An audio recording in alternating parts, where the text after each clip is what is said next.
On behalf of that movement, I asked them to present this plaque for Igbo prestigious award for Akurulu. The only deserving in Igbo in a tag. I am Archbishop Dr. Nneka Sabasa, and we are here with that. Thank you.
Yes, I don't know.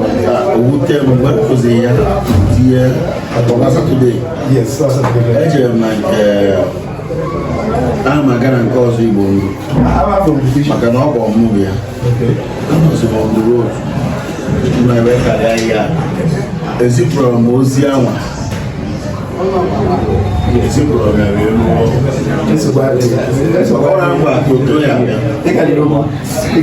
well, to God be the glory.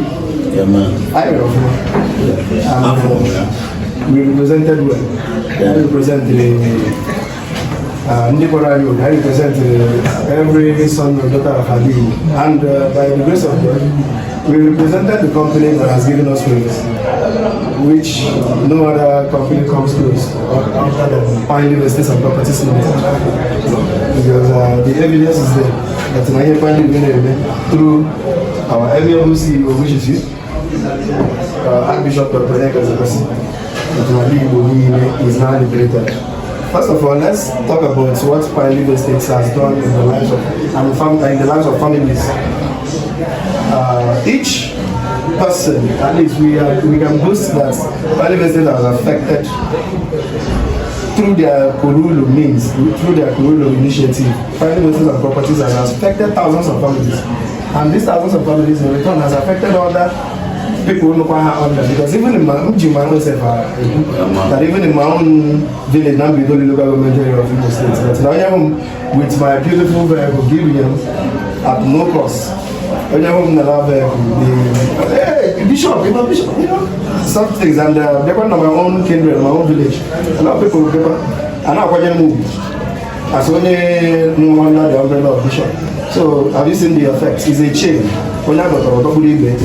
And with that, I say thank you. On behalf of my friends, my relatives, my family, I say thank you. But then, through an initiative, the third force now when I live in Igbo province. Also from that little steps I take, which aided us unify Igbo now. And we're going here for Igbo province. That's it is a non-violence group. It's a non-violence initiative, but rather, I know self-administration. I can agree by that as of yesterday. All the whole Igbos in 13 states of Nigeria, they represented, and we wanted to come, but Martin, I wanted the many confirmation from you, and knowing fully well that yesterday was church service. Masika happier. So we're not because they are coming from in the rivers, but I can't because they are part of this prestigious Igbo award. On behalf of that movement, I asked them to present this plaque an Igbo prestigious award for Akurulu. The only deserving na Igbo in a tag. I'm Archbishop Dr. Heka Sabasa, and we are here with that. Thank you.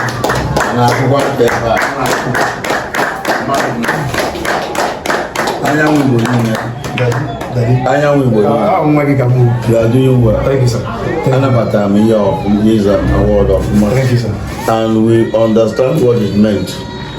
So we are going to do more. Okay. We will do more. All right, sir. We will do more definitely. MHD of more. Our Malibus. All right. So I promise that we are going to do more. Thank you. In the name of Jesus. Amen. So that will. Thank you, sir. Also the GBA. That book. Yes. You know, everybody ufọdụ ndị aghọta ebe anyị si na-abịa, but we couldn't have gone this far or come this far if not for that timely intervention. I remember how you called me. It was through your wife as a testimony that my life changed immediately. That call came in, and when she made the video, your wife through YouTube, I was just restless. But I come back with another video, and the video I talked about I showed the picture of where our people's building the demolished, and I just on camera. Why don't we come in? That if there is any credible real estate that is able to give you support, that really is a huge. And after that video that day, a call came in from America. It was from your wife, and she told me that not a fellow behind him. She ended my respect with that word. He was also saying that now I should call this number.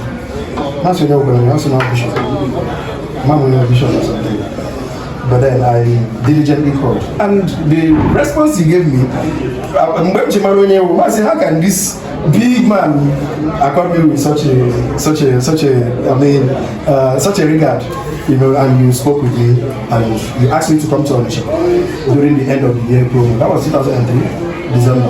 I came, and lo and behold, my life transformed. That transformation, I am with the idea of this book, but we have already gone at least halfway to Nihaima. This book is a composition and all infusion of every experience I made, because all those places now raise their voices. Through those voices, Wednesday Commission, Wednesday other groups, now Igbo units, and we are thankful. Mananime Ebanda Haiga.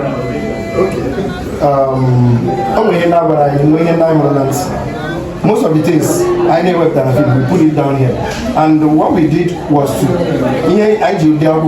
in order to preserve that part of our history, so that the later generation can see an evidence of war. But I said, this book is a testament that I walked. This book is a testament that I came and I saw, and I conquered my fear. I conquered what was bedeviling my own nation.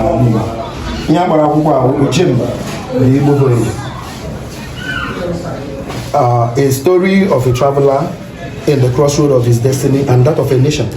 The huge part of this book, you inspired it, and my communication with you and subsequent connection with you inspired me to put down this book. And I thank you. That's what me presented here. Officially, this is a copy for you. Okay.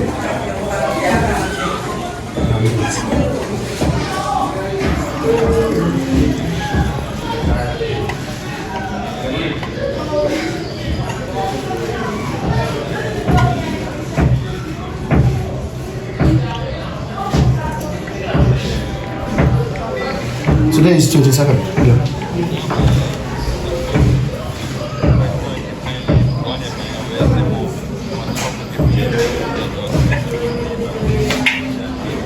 So, yeah, we're going to. Thank you. Well, Thank you, sir. Our party, image where me, I achieve and I Jesus. Amen. Kina the age I can ready to put here for your sake. Thank you. Oh, yeah, serve that purpose. Thank you. Jesus. Amen. My case of the channel. Our two prime ministers and properties, can this over you when they and they were all full of thanks. They were all full of thanks. As an actor, and there's not been any other borehole there to get by. So I hear two prime ministers and properties limited. I don't know. Gymnast and gymnast. Thank you, sir.